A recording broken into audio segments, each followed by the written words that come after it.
The bill be agreed to. I call the honourable member for Sydney. Thank you, Mr Deputy Speaker. I rise to second the motion. Last month, on the 14th of April, more than 300 girls were abducted in the middle of the night from the safety of their beds by armed men. Exactly 6 weeks have now passed and 276 of these children remain in captivity. The whole world has watched with great concern, hoping with each passing day for news of the girls' safe return. As the member for Brisbane said, any parent who's been watching this can imagine their own daughter in the place of those girls and can only imagine the depth of the girls' terror and the parents' grief. Michelle Obama captured the sentiment of many parents watching on Mother's Day when she said, "In these girls, Barack and I see our own daughters. We see their hopes, their dreams. These girls embody the best hope for the future of our world, and we are committed to standing up for them, not just in times of tragedy or crisis, but for the long haul." That long haul includes, Mr Deputy Speaker, a commitment from wealthy countries like Australia to play our role in the global community, and that means a robust aid program, the first step towards standing up for these girls. Aid makes a very real and measurable difference in the world's ability to educate girls. The member for Brisbane spoke very properly about investment in counter-terrorism measures in 2010, 2011, 2012, and they are of course very important, but aid does something else. It builds safer and more equal societies that counteract movements like Boko Haram, and frankly it builds the schools for these girls to attend. For example, prior to these aid cuts in 2012-13, the Australian Aid Program in Africa increased the provision of basic sanitation for 12,000 school children. It provided over 5.6 million vulnerable people with life-saving assistance in conflict and crisis situations. It resulted in an increased income for 94,000 people, including 31,000 women, and it provided more than 100,000 women with increased access to safe water. Aid matters. In fact, unfortunately, last December, Ms Gambaro was complaining, the member for Brisbane was complaining about Australian aid in Africa. She said, "I specifically stated that the Coalition was really concerned about the large amount of funding going to the Middle East and Africa.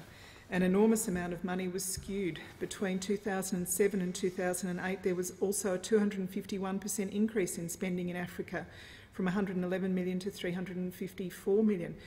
On the one hand, to be worried about these girls, and on the other hand, to undermine our ability as a country to build the schools that the girls attend, to lift people out of poverty, poverty that drives organisations, it's a recruitment drive for organisations like Boko Haram.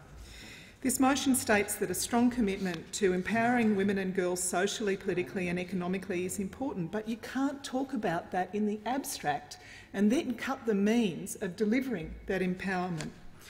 Australian aid has seen 7 million extra children and over 3 million girls go to school in Afghanistan.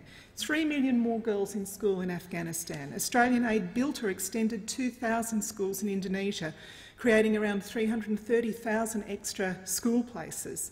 Australian aid made schools free for the first 3 grades of school in PNG, which enabled more than 535,000 children to access free education. And we know when families are making a decision about whether to educate their daughters or their sons, they always prioritise their sons. You think about the girls who are going to school because of this investment in schooling, free schooling. Under Labor, the aid program was on track to reach 0.5% of gross national income, that target that was set during the Howard government years. Overseas aid increased every year under the federal Labor government, almost doubling during our time in government. Yet in this budget, the Coalition has cut $7.6 billion from aid, stripped the program of transparency and removed long-term targets. The $7.6 billion cut would pay for 25 million people to learn to read or write, 1.5 billion life-saving malaria treatments, antiretroviral treatment for 10 million people with HIV/AIDS, or it would train 3 million new midwives. The Australian aid cut to Africa is one of the most devastating. This financial year alone, more than $90 million have been cut from sub-Saharan African aid programs. Our aid dollars go a very long way in Africa. Aid in Africa builds better lives for women and girls and safer lives. Aid ensures that girls can go to school and stay in school and feel safe in school. As our government's pulling back from a robust aid program and slashing aid to Africa, the rest of the world is becoming increasingly optimistic about what we can achieve when we make a commitment to ending poverty in developing countries. Last year, the Development Committee of the World Bank set the goal of ending extreme poverty by the year 2030. More recently, the United Nations General Assembly Working Group on Global Goals concluded that, and I quote, "Eradicating poverty in a generation is an ambitious but a feasible goal. The world has a historic opportunity to end extreme poverty in a generation." The UN Secretary-General's Special Advisor on the Millennium Development Goals, Professor Jeffrey Sachs, whom I met last week, firmly believes that aid can end poverty, and he argues that only through global cooperation can individual nations overcome the problems that the crisis of extreme poverty, economic instability, social inequality and environmental degradation. The MDGs have been an essential step towards ending poverty. They have been the most effective global poverty alleviation projects in the history of humanity. The next development agenda, the Sustainable Development Goals, will be adopted at a World Summit at the UN in September 2015. These will be an important progress in a continued commitment that all of us should share to ending extreme poverty. Africa will continue to be a major focus of the world's fight against poverty. Since the 1950s, Africa's population has increased from fewer than 230 million people to over 1 billion. Today, over 70% of sub-Saharan Africa still lives on less than US $2 a day.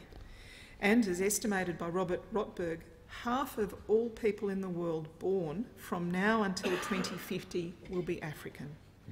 Despite the persistence of poverty and the daunting continued population growth, many conditions and development indicators in Africa have improved in recent decades.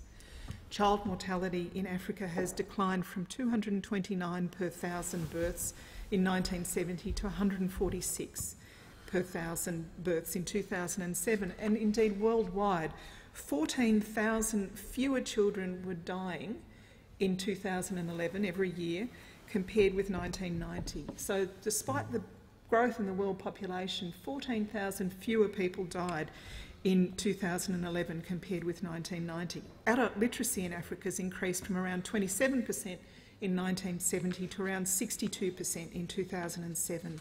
And primary school net enrolments have increased from around 53% in 1991 to around 70% in 2007. So aid is working, and the economic development that has come with aid has lifted millions out of extreme poverty. While the aid we've already given has made a difference, the need is still great, and aid still needs to be more targeted. Professor Sachs explained that, and I quote, "The record shows that Africa has long been struggling with rural poverty, tropical diseases, illiteracy and a lack of infrastructure. The right solution is to help address these critical needs through transparent and targeted public and private investments. That means more aid and more market financing." It's in that vein that I call on this government to reverse the cuts to Australian aid. We are a prosperous and a generous nation. Our national identity and our place in the world is defined by many things, and our willingness to contribute generously to aid is one of those. On top of that, our aid program is also in our national interest. Countries like China and South Korea that used to receive Australian aid dollars are now major trading partners. I have to finish by saying this. Every one of us in this place is concerned beyond words for the interests of these girls who've been kidnapped by Boko Haram. But when we refuse to invest in education in Africa, preventing girls just like them from getting a safe schooling, preventing girls just like them from accessing healthcare and midwives, then we are able to be accused very easily of being easy with the empty words but very short on follow-through.